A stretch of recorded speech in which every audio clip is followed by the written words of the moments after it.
Bagaimana kiat kita mengawali investasi? Artinya hal-hal yang harus kita perhatikan sebelum kita memulai investasi. Assalamualaikum warahmatullahi wabarakatuh. Selamat datang di channel ini. Semoga Anda mendapatkan apa yang Anda cari. Sesuai dengan moto channel ini, ekonomi syariah, investasi dan tutorial. Nah, pada kesempatan ini kita akan bahas mengenai investasi. Nah, apa judulnya? Judulnya adalah bagaimana kiat kita mengawali investasi. Artinya hal-hal yang harus kita perhatikan sebelum kita memulai investasi. Ini sangat perlu. Kenapa perlu? Karena Anda akan mendapatkan keuntungan atau return yang sesuai dengan yang Anda harapkan. Nah, itulah investasi. Kalau hanya untuk menanamkan uang, tapi kemudian tidak ada keinginan untuk mendapatkan return, maka itu tidak investasi namanya. Nah, ini berbicara investasi. Ini sangat perlu. Oke, ada beberapa kiat yang harus kita perhatikan. Ini sangat penting. Tidak boleh kita lewatkan. Karena dengan cara-cara inilah, maka investasi kita akan bisa mendapatkan imbal hasil yang sesuai dengan yang kita harapkan. Oke, langkah yang pertama adalah kita harus tentukan terlebih dahulu perencanaan yang matang. Perencanaannya itu termasuk ke dalam apa? Pertama adalah tujuan Anda melakukan investasi. Nah, di dalam perencanaan itu harus ada satu, tujuan. Kita harus menetapkan tujuan sebelum berinvestasi. Kalau kita sudah tahu tujuan, maka kita akan mempermudah untuk melakukan tahapan-tahapan selanjutnya. Tujuannya untuk apa? Pertama, mungkin saja untuk menikah yang belum menikah. Kedua, mungkin untuk biaya pendidikan bagi orang tua yang memiliki anak. Atau bagi orang yang sudah memiliki anak, ada perencanaan untuk membuat rumah. Kemudian yang kedua, ini berapa tahun ke depan mengambil hasil investasi kita. Ini perlu. Jadi kemudian langkah yang kedua adalah kita kenali risiko. Sesuai dengan investasi, risiko itu ada paling tidak 3 ya. Anda dapati atau jenis risiko yang ada di investasi.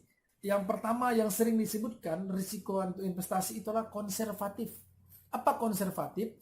Adalah orang-orang atau investor atau investasi yang diletakkan di tempat yang tidak berisiko. Risikonya sangat kecil ya. Naik ke atas itu namanya moderat. Jadi dia orang yang moderat ini sudah bisa mengambil risiko, tetapi dia tidak terlalu besar ya, kecil. Kemudian yang ketiga adalah orang yang profil investasinya itu sangat agresif. Ini adalah yang paling tinggi. Nah, Anda kenali diri Anda di ketiga itu. Apakah Anda konservatif? Apakah Anda moderat? Apakah Anda agresif? Nah, tetapi jangan lupa, memang betul ya, investasi itu artinya kalau risikonya besar, maka potensi Anda mendapatkan keuntungan juga besar ya. Oke. Yang selanjutnya adalah Anda harus mencari banyak hal. Artinya apa? Anda harus pahami jenis investasi. Banyak jenis investasi sekarang di Indonesia, Anda harus pahami. Apakah Anda mau di pasar modal, apakah Anda mau di yang berbentuk barang, ya Anda bisa beli tanah, Anda bisa beli lembu dan lain sebagainya. Ada juga bisa di keuangan dan lain, banyak sekali jenis. Nah, Anda harus pahami.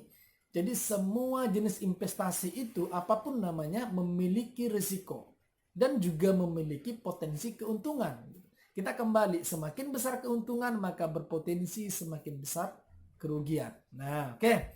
Selanjutnya adalah Anda sudah memahami jenis investasi yang Anda inginkan, yang Anda pahami, yang Anda dalami, yang kemungkinan besar itu bisa mencapai tujuan yang tadi Anda tetapkan. Nah, setelah itu Anda pilih. Setelah Anda pilih, Anda coba mengevaluasinya ya, mengevaluasinya terus menerus. Nah, ini adalah tahapan-tahapan yang perlu diperhatikan dalam berinvestasi. Sangat singkat, mudah, dan sangat gampang untuk diamalkan. Kalau ada pertanyaan, silakan ditanyakan di kolom chat. Pertama tadi apa? Pertama adalah kita harus membuat perencanaan. Itu pertama. Buat perencanaan. Itu pertama. Yang kedua, kita kenali profil kita. Kita kenali profil keadaan keuangan kita. Itu yang kedua. Kemudian yang ketiga, kita harus memahami produk investasi yang sesuai dengan tujuan kita. Kemudian yang keempat, kita memilih investasi yang tepat setelah kita tahu produk-produk yang tadi. Kemudian yang kelima, kita harus mengevaluasi setiap langkah yang kita lakukan pada saat kita berinvestasi. Nah, kalau setelah kita evaluasi apa yang kita targetkan itu tercapai, maka kita bisa lanjutkan. Tetapi setelah kita evaluasi kita tidak bisa mendapatkan apa yang kita harapkan, maka ada salah di sini. Nah, kalau ketika ada salah, Anda harus perbaiki secepatnya sebelum Anda jauh mengalami kerugian. Oke?